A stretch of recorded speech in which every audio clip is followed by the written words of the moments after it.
No ha existido nadie como él. Fue el hombre más destacado de su tiempo. Una brillante estrella del Renacimiento italiano, cuyas pinturas, inventos, descubrimientos científicos y proyectos de ingeniería aún siguen asombrándonos. Sabemos muy poco de él. Siempre le persiguió la controversia, entonces y ahora. Es un hombre sobre el que cualquiera puede inventarse una buena historia. Ahora se ha convertido en el protagonista de un bestseller internacional, donde se le presenta como el guardián del secreto más controvertido de la historia. ¿Dónde termina la verdad sobre él y comienza la ficción? Seguidamente, la vida de Leonardo da Vinci en biografía.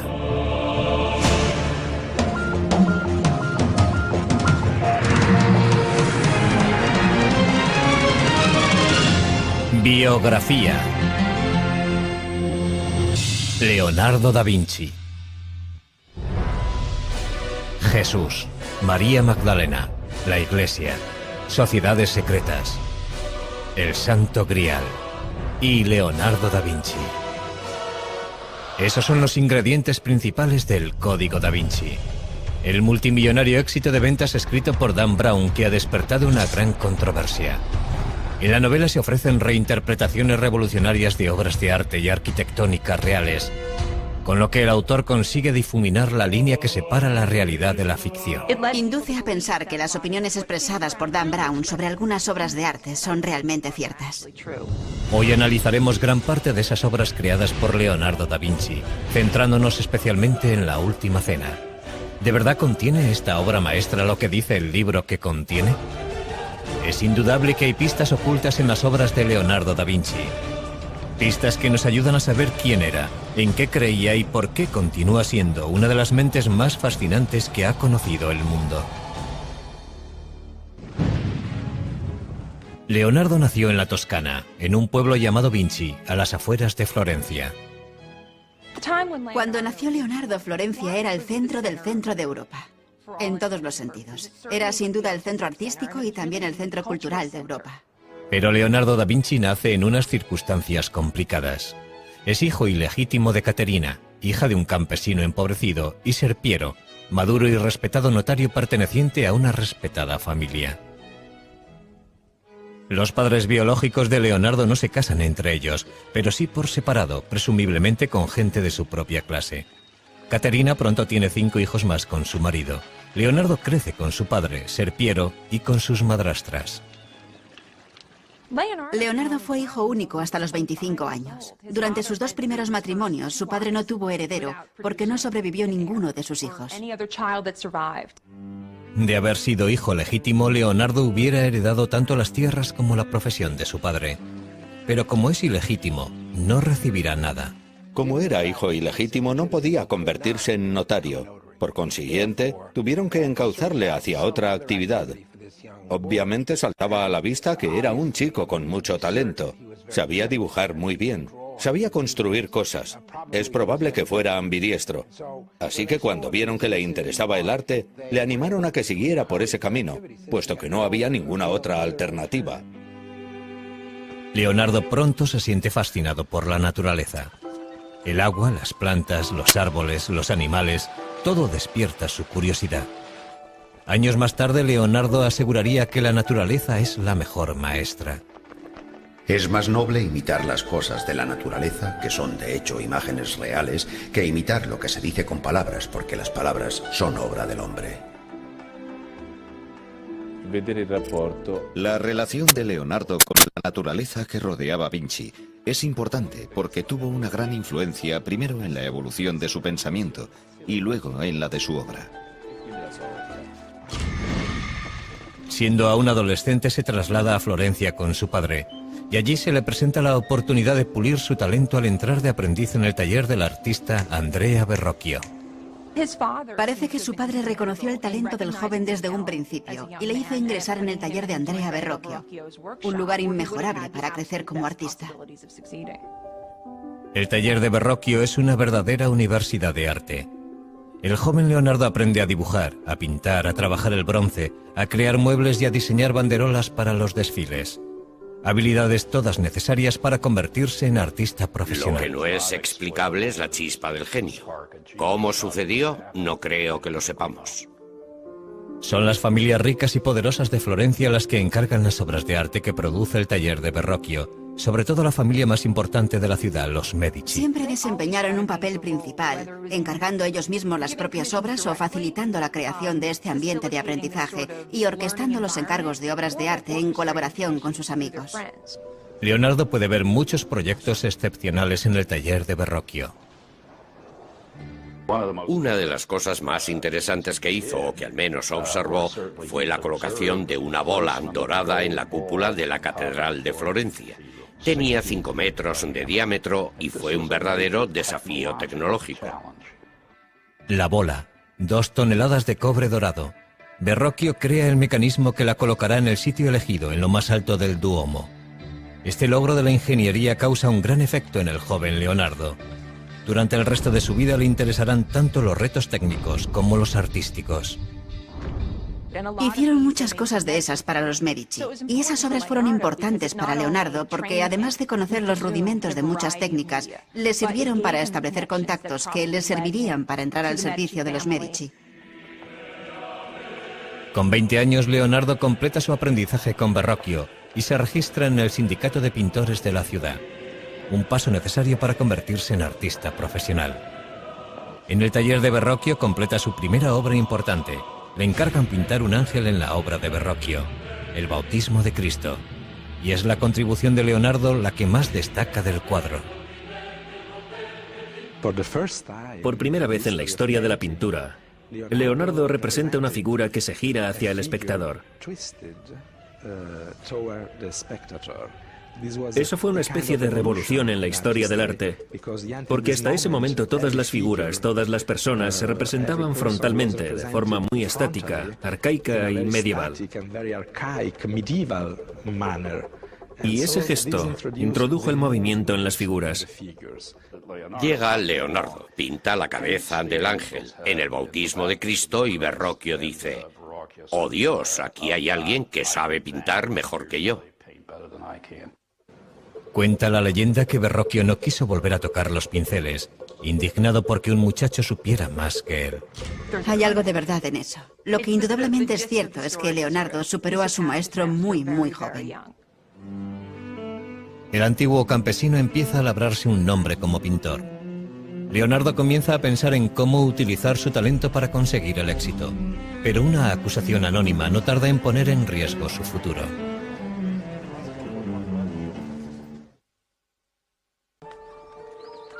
Leonardo da Vinci tiene ahora 24 años y ya ha pasado de ser considerado el hijo ilegítimo de un notario a convertirse en un artista legítimo. Es un prometedor artista florentino a la altura de Botticelli, Ghirlandaio y Rafael. Leonardo ya ha terminado varios cuadros notables, entre ellos la Anunciación y el retrato de Ginebra da Vinci. Ha aprendido mucho en el taller de Andrea Verrocchio. Sus ideas y su técnica están evolucionando, pero la competencia es feroz. Existió una gran competencia entre pintores en la Florencia de 1470 y 1480. Sin embargo, Leonardo cobró ventaja porque ya había tenido contactos con los Medici. Leonardo demostraría tener un talento especial para cultivar esos contactos, algo que le resultaría muy beneficioso a lo largo de su vida. También empieza a anotar por escrito su explosión de ideas en varios cuadernos. Leonardo escribía todas las ideas que se le ocurrían, todo lo que leía o escuchaba en las calles cuando estaba con sus amigos. A veces resulta bastante difícil saber si lo que escribe son ideas suyas o citas que está transcribiendo. En la actualidad, los legendarios cuadernos de Leonardo están reunidos en lo que se conoce como sus códices. Al final de su vida habrá escrito 20 volúmenes. Cada uno de ellos con cientos de páginas. Los cuadernos son fragmentarios y contradictorios. En ellos mezcla todo tipo de materiales sobre temas muy distintos unos de otros, a veces incluso en la misma página, y constituyen la antítesis total de los apuntes que toman los estudiantes aplicados en clase.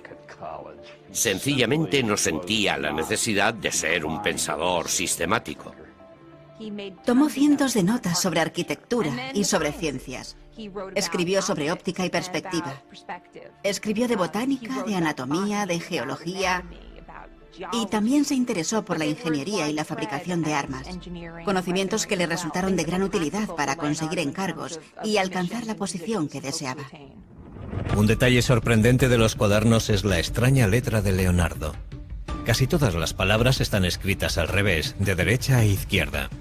¿Es esta la forma que tiene Leonardo de encriptar sus notas, como asegura Dan Brown en su novela El Código da Vinci? Lo que está claro es que si eres zurdo como yo, la forma normal de escribir es de derecha a izquierda. Uno no empuja la pluma, la sostiene. Y es perfectamente posible que adoptara esa costumbre porque nunca tuvo un estricto profesor de primaria encima de él diciéndole cómo tenía que escribir. Si así fuera, sería un código muy pobre. Su escritura resulta bastante legible si utilizamos un espejo. Yo pienso que fue un hábito que adoptó porque le resultaba más fácil escribir así. Algunos de los estudios de sus cuadernos distan mucho de ser bellos. Leonardo es perfectamente consciente de que para conocer algo debes conocer su contraste. En otras palabras, para conocer lo bello debes conocer lo feo. Y viceversa. Los estudios grotescos son posiblemente una forma de examinar la variedad de posibilidades que nos ofrece el mundo biológico. Si el pintor desea ver bellezas arrebatadoras, él es el amo de su producción. Y si desea ver cosas monstruosas que podrían causar pavor o que podrían ser cómicas, irrisibles o verdaderamente lastimosas, él es su señor y su dios. Los cuadernos capturan una mente en perpetuo movimiento, pero aportan pocas pistas sobre su vida personal. Los cuadernos no son su diario. Por eso sabemos muy poco sobre relaciones personales, aparte de lo que podemos intuir gracias a otras pruebas periféricas. Uno de los asuntos que continúa en la oscuridad es la sexualidad de Leonardo. Lo que sí sabemos es que la policía secreta de Florencia detiene a Leonardo cuando éste tiene 24 años. Alguien le ha acusado anónimamente de practicar la sodomía con un joven de 17 años. Es imposible saber si la acusación era cierta o no, pero Leonardo se siente humillado y en peligro. El castigo por la sodomía oscila entre una simple multa y la pena capital. 2 meses después, Leonardo es juzgado, pero no se presenta ninguna prueba contra él, ni se presenta ningún testigo, y los cargos son retirados tan pronto como aparecieron. Pero Leonardo ha pasado verdadero miedo. Eso nos indica que desde muy temprano se creyó que Leonardo era homosexual. Es muy posible que mantuviera algún tipo de relación con hombres. Pero es probable que en el contexto de un taller artístico del siglo XV, eso fuera algo no tan infrecuente. Sin embargo, parece que en sus escritos, Leonardo desdeña el sexo en general. El acto de la cópula y los órganos que intervienen en él son tan feos que si no fuera por las caras y los adornos de los actores y los impulsos que les mueven, la raza humana desaparecería. A medida que fue madurando, se desinteresó por completo del sexo. Estaba totalmente concentrado en su misión como artista y científico. Estaba por encima del sexo. Leonardo abre su propio estudio en Florencia en cuanto retiran la acusación. Pero la violencia no tarda en adueñarse de la gran ciudad renacentista. Un sangriento golpe de estado planeado por el Papa y un colaborador amenaza con derribar a los Medici. Cuando el golpe fracasa, el Papa ordena al ejército de Nápoles tomar Florencia por las armas. Como para el resto de florentinos, la guerra es ahora una prioridad para Leonardo. Y empieza a diseñar escaleras y otros artefactos para defender y escalar las murallas de la ciudad. Leonardo empieza a trabajar en un nuevo campo, la ingeniería militar, algo que le fascinará durante toda la vida. Justo cuando parece que toda esperanza está perdida, la diplomacia de los Medici funciona. Florencia está salvada. Leonardo vuelve a tomar los pinceles y en 1480 empieza a pintar San Jerónimo. En el cuadro captura al angustiado santo golpeándose el pecho con una piedra en el desierto. En la actualidad este cuadro está colgado en el Vaticano inacabado, como muchas otras de sus pinturas. Y sin embargo la precisión de Leonardo a la hora de dibujar la anatomía humana hace que el dolor de San Jerónimo cobre vida ante nuestros ojos. Leonardo tiene casi 30 años cuando Lorenzo de Medici envía a los mejores pintores de Florencia al Vaticano para decorar la nueva Capilla Sistina. Esta colaboración forma parte de la nueva tregua firmada por los Medici y el Papa. Fueron elegidos muchos importantes pintores florentinos, pero no Leonardo. Es posible que se sintiera frustrado y que pensara que su talento no era reconocido. Pero Leonardo recibe un pequeño encargo que le mantiene ocupado. Un monasterio de las afueras de Florencia le contrata para pintar un retablo. El tema, la adoración de los magos. Leonardo tuvo que estar desesperado para firmar el contrato de este proyecto. Además de tener que pagarse él mismo los materiales, el contrato establecía que si no lo terminaba antes de 30 meses no le pagarían absolutamente nada. La composición de la obra es tremendamente ambiciosa, pero Leonardo supera todas las dificultades y el resultado final es impresionante. Es una revolución artística. Uno percibe que Leonardo está inventando un nuevo arte. Es probable que fuera demasiado nuevo incluso para él, y que por eso lo dejara sin terminar. Y sin embargo, es posiblemente la primera pintura realmente moderna de la historia. La estructura triangular del grupo que está en primer plano se convierte en un principio indiscutible del arte del Renacimiento. También destaca su énfasis en la diversidad. El viejo, el joven, el calvo, el barbado. Y la idea que anota más tarde en sus cuadernos de que hay que pintar la figura humana de los huesos hacia afuera. Si nos fijamos en la parte derecha de la pintura, vemos a un hombre anciano, pero uno juraría que es una calavera. En uno de los extremos del retablo vemos a un joven con la cabeza vuelta hacia el exterior. Se cree que es un autorretrato de un Leonardo de 29 años. Leonardo dedica muchísimo tiempo al retablo y sin embargo no consigue terminar la adoración de los magos. En el Código da Vinci, que después de todo es una obra de ficción, Dan Brown habla de la adoración de los magos, insinuando que se ha producido un gran descubrimiento bajo cientos de años de pintura. La realidad es un poco diferente. Lo cierto es que hace varios años retiraron la obra de donde estaba con la intención de restaurar la pintura. Y por lo que sabemos no se encontró ninguna modificación ni nada subversivo debajo de la pintura, aunque sí parece que la obra pudo haber sido retocada con posterioridad a la fecha en la que fue pintada. En la actualidad, la adoración de los magos está expuesta en la Galería Uffizi de Florencia. Sin restaurar y dependiendo de a quién creamos, igual que como la dejó Leonardo. Parece que Leonardo no terminó este cuadro porque le distrajo algo que ocurría fuera de las murallas de Florencia. Algo que pondrá a prueba su habilidad, pero no como pintor. Con la esperanza de olvidar las dificultades de Florencia, Leonardo da Vinci decide trasladarse a Milán. Milán es la más septentrional de las ciudades-estado italianas y por consiguiente vulnerable a invasores extranjeros. A diferencia de Florencia, Milán es un centro de producción de armas y de tecnología militar. Leonardo confía en que aquí se le presenten nuevas oportunidades. Pero antes debe entablar relaciones con el hombre más poderoso de Milán, el duque Ludovico Sforza, el Moro. Leonardo llegó a Milán con poco más de 30 años. Abandonó Florencia porque se sentía bastante infeliz allí, pero también porque se entera de que Ludovico el Moro quería construir una gran estatua para honrar la memoria de su padre. Leonardo le escribe una atrevida carta al duque ofreciéndole sus servicios, no solo como pintor, sino como ingeniero militar. Haciendo gala de un descaro increíble, Leonardo asegura que es capaz de hacerlo todo. Principalmente el duque necesitaba fabricar pertrechos militares, armas ofensivas y defensivas. Y Leonardo le dice que él es el hombre que necesita. Y lo que resulta muy interesante es que en medio de la carta empieza a hablar en futuro. Y le deja caer que todavía no ha hecho nada de lo que dice que puede hacer. Pero eso nos demuestra que Leonardo sabía cómo promocionarse. Y al final de la carta le dice, por cierto, también puedo crear arte. Puedo hacer el monumento ecuestre en recuerdo de vuestro padre. En su carta, Leonardo propone diseños de fortalezas y técnicas para la fabricación de cañones y máquinas para sitiar ciudades. Uno de sus conceptos se adelanta cientos de años a su tiempo. Inspirado en el caparazón de las tortugas, Leonardo diseña el antecedente del tanque moderno. Su exterior está hecho con planchas de metal inclinadas para desviar el fuego enemigo. Unas pequeñas troneras permiten a los hombres que están dentro abrir fuego a su vez. La verdadera innovación es su forma de moverse. Un sistema de manivelas y poleas giradas por hombres o caballos pone en funcionamiento sus 4 ruedas.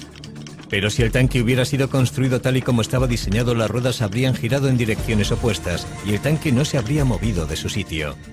¿Un error de aficionado cometido por Leonardo? ¿O un error intencionado para impedir que otros le robaran la idea? Nunca lo sabremos. Entre el resto de sus diseños militares destacan salvajes máquinas de muerte pensadas para diezmar las filas enemigas. Pero no son armas prácticas, sino armas de terror. El duque se fija en Leonardo, pero su primer encargo oficial no es un contrato de defensa. Ludovico Sforza quiere que Leonardo haga un retrato de su amante, Cecilia Gallerani. No era eso a lo que había ido Leonardo a Milán, pero la proximidad al poder suele acabar dando sus frutos. Leonardo encajó muy bien en la corte de Milán. Se sentía cómodo en el ambiente cortesano de la ciudad. El cuadro de Leonardo captura la luminosa belleza de la joven amante del duque. El armiño que lleva en brazos es un chiste visual de Leonardo basado en el apellido de Cecilia, que suena como la palabra griega para designar al armiño. Pero la testarudez de Leonardo frustra a otros clientes. Le contratan para crear un retablo basado en la Inmaculada Concepción, empleando una imaginería y unos colores específicos, pero lo que hace es dar rienda suelta a su imaginación. Jamás se había visto nada parecido en la pintura italiana. Nos encontramos con una pintura extraña, con un esquema compositivo triangular. La Virgen y el niño bendiciendo a San Juan arrodillado, y una extraña esfinge, una especie de ángel. Situados todos en un paisaje de estalactitas, en el interior de una especie de gruta rocosa, un mundo húmedo y poco iluminado. La Virgen de las Rocas es una imagen perturbadora, muy distinta de lo que se suponía que debía entregar. Y Leonardo no la termina, al menos no entonces. Tras varios años de trabajo, Leonardo se gana finalmente el favor de Ludovico Sforza, que le nombra ingeniero de la corte.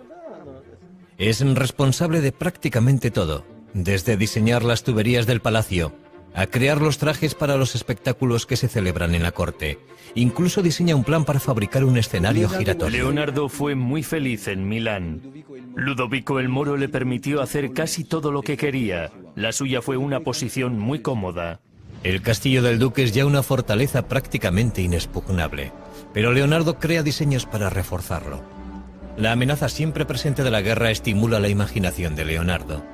Diseña un puente que puede derrumbarse al paso del enemigo, una ametralladora primitiva, incluso un lanzallamas. Finalmente Ludovico Sforza concede a Leonardo el premio que tanto ansiaba.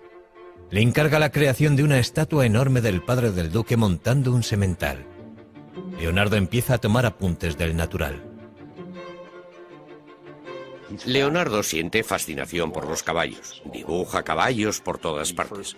Primero quiso hacer un caballo alzado sobre las patas traseras. Luego optó por un caballo que va al paso, puesto que desde el punto de vista de la estática era lo que podía conseguir. Sforza quiere que sea el mayor monumento ecuestre de la historia del arte. Basándonos en los bocetos que han quedado, parece que Leonardo quería hacer el caballo sin jinete. Un caballo de entre 6 y 7 metros de altura. Los desafíos técnicos son apabullantes. Leonardo crea incontables modelos pequeños en arcilla de la estatua antes de decidir cómo vaciar la versión final, para lo que se necesitarán 60 toneladas de bronce. En estos momentos Leonardo tiene ya un nuevo taller en Milán y cuenta con un ayudante. Se llama Giacomo, pero Leonardo prefiere llamarle Salai, pequeño diablo. Salai ingresa en el taller con apenas 10 años, en 1490, y permanece junto a Leonardo durante toda su vida. Es evidente que existe un vínculo personal entre ambos. La relación no era únicamente laboral, pero desconocemos la naturaleza exacta de esa relación. Salai está junto a su maestro en uno de los días más importantes de su vida.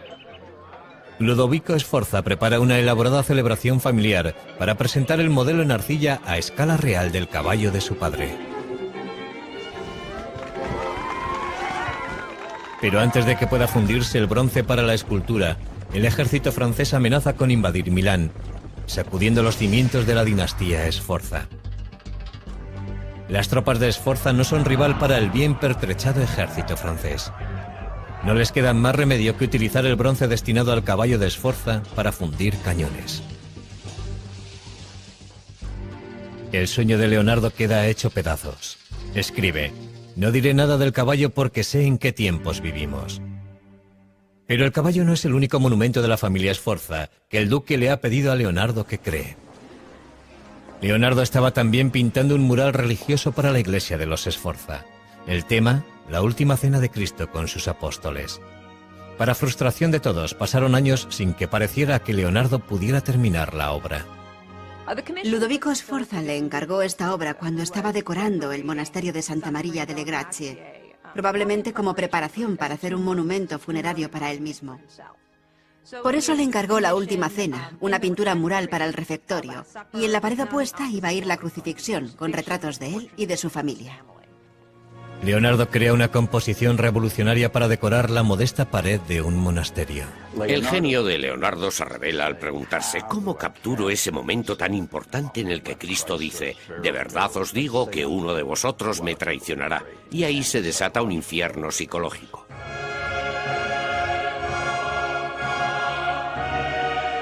Leonardo emplea los gestos y rostros de los apóstoles para traicionar sus emociones.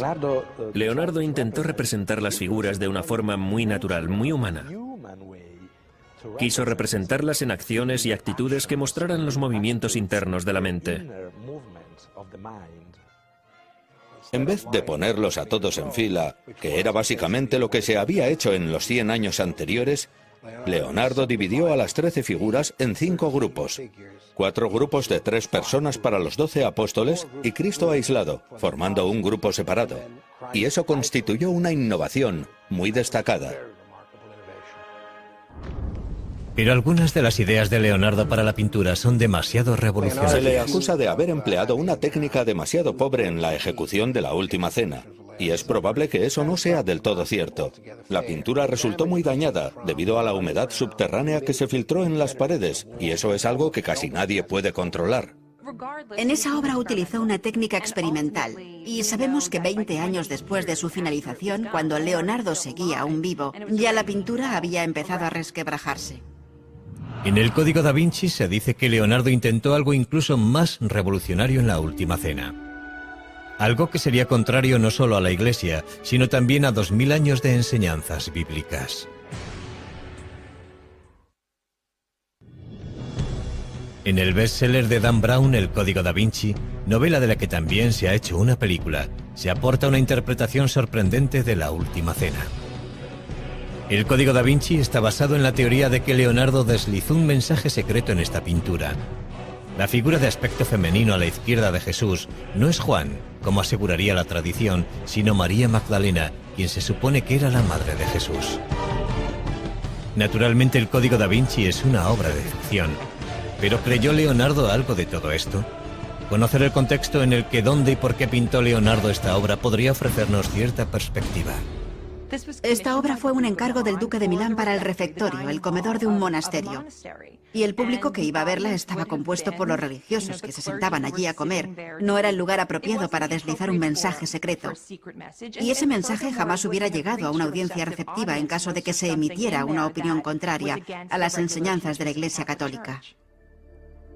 ¿Por qué tiene un aspecto tan femenino la figura que está junto a Jesús? Tradicionalmente, mostrar a un hombre joven con rasgos femeninos, en oposición a las figuras centradas en años que están sentadas a la mesa, era algo completamente habitual.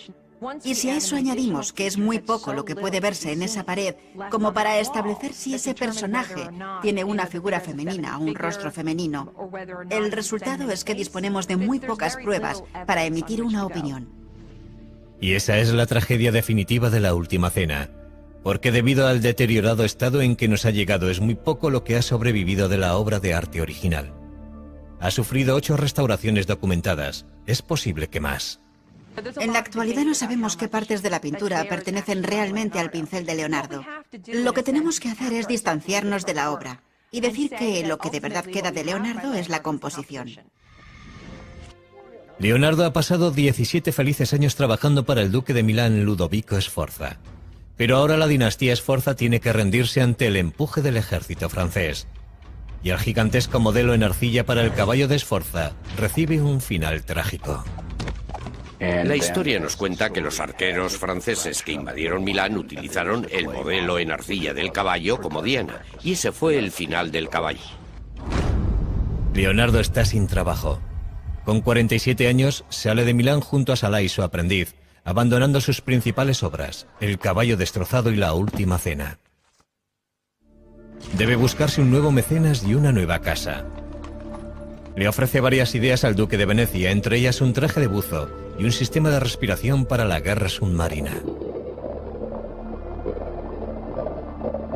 Como muchas otras veces, Leonardo se ha adelantado cientos de años a su tiempo. Pero es otro concepto el que de verdad le fascina: encontrar la forma de hacer volar al hombre. Dedica horas a observar a los pájaros en un intento de descifrar las claves de su vuelo. El pájaro es un instrumento que funciona de acuerdo a unas leyes matemáticas, y el hombre tiene el poder de reproducir un instrumento como este con todo su movimiento. No sé si se han fijado alguna vez en un pájaro volando, pero es imposible explicar la forma en la que se mueven sus alas, por ejemplo. Leonardo sí podía hacerlo. Él entendía la forma en la que se movían las alas y las dibujaba al mismo tiempo. Leonardo diseña inventos que imitan el vuelo de las aves, y puede que llegara a atar alas a sus ayudantes para que intentaran volar. Pero descubrir la forma de volar es el mayor reto al que se enfrenta Leonardo. Uno de sus diseños de avión más famosos es el tornillo aéreo, también conocido como el helicóptero de Leonardo. Tenía más de 4,5 metros de ancho y 4 hombres hacían girar unas manivelas para crear la fuerza propulsora. Su enorme peso garantizaba la imposibilidad de que funcionara, pero sirvió para hacerle pensar a Leonardo. Posteriormente experimentó con un ala articulada. El resultado es un diseño conocido como el ornicóptero de Leonardo, que bate las alas para conseguir volar. Empieza pensando que quizá podamos batir las alas, y llega a la conclusión de que eso no es posible. Estudia a los pájaros, pero sobre todo estudia a los murciélagos, y todo eso le conduce a la idea de volar planeando. Para ello diseña unas alas fijas y unos paracaídas que deberían planear como los pájaros impulsados por las corrientes de aire. Indudablemente este invento hubiera podido haber funcionado. Por desgracia, el duque de Venecia no muestra ningún interés por los inventos de Leonardo. Pero a principios del siglo XVI los servicios de Leonardo como pintor de retratos están muy solicitados entre la nobleza italiana. Sin embargo, estos encargos le interesan poco. Cuando una dama le envía un mensajero para saber por qué no ha terminado su retrato, el mensajero regresa con la noticia de que Leonardo parece cansado de los pinceles. Uno pensaría que la gente que quería contratar a Leonardo, sus clientes y sus mecenas, vería con desagrado el hecho de que dejara tantos encargos inacabados y tantas obras incompletas. Y sin embargo, el trabajo de Leonardo como retratista siempre estuvo muy cotizado. Leonardo regresa finalmente a Florencia, la ciudad de su juventud, para volver a empezar. Pero por muy famoso que sea, otro artista más joven se ha convertido en el favorito de la ciudad, Miguel Ángel Buonarroti. Solo tiene 28 años, pero su talento es extraordinario. Es un momento maravilloso para la historia de Florencia que esos dos genios estén en la misma ciudad en la misma época. Pero entre ellos existió rivalidad. Eran muy diferentes el uno del otro. Leonardo era un cortesano, un hombre apuesto que se desenvolvía bien en cualquier situación. Miguel Ángel era un hombre solitario, un hombre ya bastante amargado. Un día sus diferencias estallan en las calles de Florencia. Leonardo tenía casi 25 años más que Miguel Ángel y debió de pensar que estaba por encima de tal rivalidad. Su resentimiento aumenta. Leonardo empieza a buscar encargos fuera de Florencia. Y en 1502 encuentra una oportunidad inesperada al servicio de uno de los tiranos más sedientos de sangre de Italia. A principios del siglo XVI, Leonardo trabajaba para César Borgia, hijo ilegítimo del Papa Alejandro VI, que es en esos momentos el duque de Romaña, un militar, el general de los ejércitos del Papa, por así decirlo. Borgia no se detiene ante nada en su intento de consolidar el imperio de su padre, que espera que algún día pase a ser suyo. Utiliza a Leonardo como ingeniero militar. Los mapas que dibuja son de una precisión extraordinaria y una de las claves de sus éxitos en el campo de batalla. Leonardo hace unos contactos muy sólidos porque es un hombre muy inteligente. Sabía manipular sus habilidades y colocarse siempre en el lugar más conveniente para él. Pero un día Borgia ordena la ejecución de un amigo de Leonardo. Poco después interrumpen su colaboración. En el verano, Leonardo regresa a Florencia y vuelve a tomar los pinceles. Empieza un retrato menor que acabará convirtiéndose en el cuadro más celebrado de la historia del arte. Es la espiritualidad inherente a la criatura humana que Leonardo fue capaz de reflejar en el retrato, la que eleva la figura humana a una especie de majestad. Se ha dicho que la Mona Lisa tenía ictericia, que era una mujer embarazada, que era un hombre disfrazado de mujer. Pero lo cierto es que la Mona Lisa es una gran pintura. Según el relato de un biógrafo, la Mona Lisa sería el retrato de Lisa Gioconda, la esposa de un mercader. Pero eso es algo que no es seguro. Para Leonardo, la Mona Lisa fue siempre una obra en evolución, su intento de alcanzar la perfección. Leonardo nunca entregó el retrato a la persona que se lo encargó y lo conservó hasta el fin de sus días. En la actualidad, el cuadro se expone en el Museo del Louvre, en París, protegido por un cristal antibalas. Es un tesoro nacional que no tiene precio. El cuadro no siempre estuvo tan bien vigilado, pero el robo de la apreciada pintura de Leonardo en 1911 lo cambió todo. Una mañana de verano, un antiguo empleado del Louvre descolgó la Mona Lisa de la pared sin que nadie le viera y salió del museo con el cuadro escondido debajo del abrigo. ¿Su motivo? Creía que el cuadro debía ser devuelto a Italia. Fue un acto de nacionalismo impulsado por la idea de que la Mona Lisa debería estar expuesta en un museo italiano. A pesar de una búsqueda desesperada, el cuadro permaneció en paradero desconocido durante más de 2 años, hasta que el ladrón se ofreció a devolverlo a Italia a cambio de dinero. En 1913 fue detenido en Florencia. La Mona Lisa estaba cuidadosamente escondida en el falso fondo de su maleta, en perfecto estado. Curiosamente, el robo y la recuperación de la Mona Lisa solo consiguieron aumentar la fama del cuadro. Poco después de que Leonardo empezara la Mona Lisa en Florencia, le contratan para pintar un fresco en la gran sala del Consejo de la ciudad. Es con diferencia el proyecto más grande en el que se ha embarcado Leonardo en su vida. Creo que fue un encargo muy importante para Leonardo, pero también fue un proyecto muy arriesgado para él, porque hubiera exigido de un artista que pintara al fresco, y en última instancia no sería eso lo que haría Leonardo. El tema de la pintura es la victoria florentina sobre Milán en la batalla de Anghiari. Conocemos la composición que hizo Leonardo a partir de algunos de los bocetos que se conservan. Pero tras trabajar durante 3 años en el proyecto, Leonardo lo dejó inacabado. No sabemos lo que ocurrió con exactitud. Sabemos que la pintura no se adhirió a la pared y que intentó utilizar una técnica experimental. O puede que el motivo por el que no lo terminara tuviera algo que ver con el artista a quien se le encargó el fresco que ocuparía la pared opuesta, el principal rival de Leonardo, Miguel Ángel. Florencia era demasiado pequeña para los dos. Era o uno u otro. No podían trabajar al mismo tiempo en la misma ciudad. Leonardo acaricia la idea de volver a abandonar Florencia, pero no antes de empezar un nuevo campo de estudio. Parece ser que al Papa no le gustaba que Leonardo se dedicara a hacer disecciones.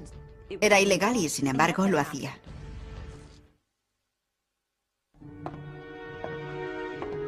Con 50 años, el deseo de Leonardo da Vinci por alcanzar la perfección artística le empuja en una dirección sorprendentemente científica: la disección de cadáveres humanos. Creía que para poder representar el cuerpo humano tenías que entenderlo. Tenías que entenderlo desde los músculos hacia afuera, para poder cubrir los músculos con carne y la carne con ropa. Leonardo nunca fue un hombre religioso y no tiene reparo en sajar la carne muerta para poder dibujar de forma sistemática todos los detalles del cuerpo humano. Lo que podría disuadirte es el miedo a pasar las horas nocturnas en compañía de esos cadáveres, despedazados y desollados y horribles de ver. Finalmente, la curiosidad le empuja al lecho de muerte de un hombre de 100 años. Leonardo espera pacientemente a que muera el hombre para poder investigar la causa de su muerte. El resultado de su autopsia es el primer caso documentado de arteriosclerosis de la historia, endurecimiento de las arterias. Leonardo llega a esta conclusión tras comparar el sistema circulatorio del viejo con el de un niño. Sus estudios anatómicos son sorprendentemente precisos. Pero lo que para Leonardo es ciencia, para otros resulta macabro. Conseguir cadáveres es un problema constante. Años más tarde, las autoridades de la Iglesia se enteran de estas autopsias y creen que ha ido demasiado lejos. el Papa pone fin a sus disecciones de una vez por todas. Finalmente, una pintura del pasado de Leonardo le lleva de nuevo a Milán. Después de más de 20 años le piden que vuelva para terminar La Virgen de las Rocas y supervisar la realización de una copia. ¿Cuál es el original y cuál es la copia? La versión del Louvre es la primera y se ajusta más al último estilo florentino de Leonardo. Probablemente el cuadro que termina colgado en Milán es la copia. Se pintó alrededor del año 1508 y está expuesto en la National Gallery de Londres. A pesar de su reputación como pintor, a medida que Leonardo envejece, su verdadero legado son sus cuadernos, toda una vida de exploración científica y artística, capturada en miles de hojas de frágil papel. Entre esas páginas se encuentra esta imagen, que se cree que es un autorretrato de un Leonardo ya anciano. Leonardo ha superado ampliamente los 60 años y está cansado. Ha experimentado un cambio tremendo. Por eso, cuando el rey de Francia, gran admirador y coleccionista de la obra de Leonardo, le invita a él y a sus 2 ayudantes a viajar a su corte, Leonardo no deja pasar la oportunidad. El rey está encantado de tener a una mente tan brillante bajo su techo. Era frecuente que el rey llamara a su puerta a cualquier hora del día o de la noche para preguntarle algo, y Leonardo estaba encantado porque de hecho aquel era el sueño de su vida. Lo triste es que para entonces Leonardo era ya demasiado viejo como para crear algo. Poco después de llegar a Francia, Leonardo sufre un ataque de apoplejía que le paraliza el brazo derecho y le deja la mano izquierda temblorosa. Sin embargo, gracias a la generosidad del rey, Leonardo tiene pocas obligaciones. Salai, el aprendiz que le acompaña desde los 10 años, y Melzi, un estudiante más joven y leal acompañante, permanecen a su lado hasta el final. Pocos días después de cumplir 67 años, Leonardo llama a un notario para hacer testamento. Y según la leyenda, aunque nunca había sido especialmente religioso, Leonardo vuelve sus ojos hacia Dios. Es imposible saber si abrió su corazón a la religión en su lecho de muerte. No sabemos si es cierto que se interesó súbitamente por el catolicismo y que, como se dice, confesó sus pecados. Se ha dicho que Leonardo murió en brazos del rey Francisco I. Sea eso cierto o no, está claro que los franceses le adoraban. Igual que un día bien empleado procura un sueño feliz, una vida bien empleada procura una muerte feliz. En su testamento, Leonardo planea su propio funeral, algo que no es necesariamente atípico. Lo curioso es que Leonardo ordenó la celebración de muchas misas en su honor, 3 misas grandes y 30 misas pequeñas en 4 iglesias distintas, y dejó dicho que fueran el diácono y el subdiácono quienes llevaran su cuerpo a la tumba. Tras la muerte de Leonardo, las pinturas y cuadernos que obraban en su poder, incluida la Mona Lisa, pasaron a manos de sus ayudantes. Con el transcurso de los siglos acabarían engrosando distintas colecciones de arte de todo el mundo. No es imposible que en alguna parte haya bocetos, dibujos o incluso pinturas originales de Leonardo. Es muy probable que pueda existir algún oculto tesoro en algún lugar. Casi 500 años después de su muerte, Bill Gates compró por más de $30 millones uno de los 20 cuadernos de Leonardo que se conservan, el Códice Lester. Desde entonces ha sido expuesto públicamente en muchas ciudades del mundo. En 2006, un nuevo estudio sobre los cuadernos y dibujos de Leonardo arrojó nuevas y sorprendentes pistas forenses sobre el maestro del Renacimiento. Parece ser que Leonardo dejó huellas dactilares tanto completas como parciales en la pintura y la tinta de varias de sus obras. El análisis de esas huellas podría algún día proporcionarnos más detalles sobre la identidad étnica de la madre de Leonardo y sobre el propio Leonardo. ¿Por qué Leonardo y su obra continúan fascinándonos? Desde el Código da Vinci a su escritura inversa, pasando por sus disecciones y sus pinturas misteriosas, Leonardo se nos aparece como un mago negro del Renacimiento. Pero eso está muy lejos de ser verdad. Fue un hombre de un talento excepcional que vivió en una época extraordinaria. Si examinamos la vida de Leonardo, llegaremos a la conclusión de que fue más un científico que un pintor. Pasó más tiempo interesado en la anatomía, la botánica, la óptica y los estudios naturales que pintando cuadros con el pincel en la mano. Fue un hombre tan excepcional que hizo de todo, y todo lo hizo muy bien. Leonardo fue un hombre de su tiempo. Un hombre cuyo genio y ambición le catapultaron de la oscuridad a las cortes reales. Un hombre que jamás permitió que la adversidad hundiera su intelecto. Un hombre para la eternidad que ilumina nuestra imaginación incluso hoy. Leonardo da Vinci.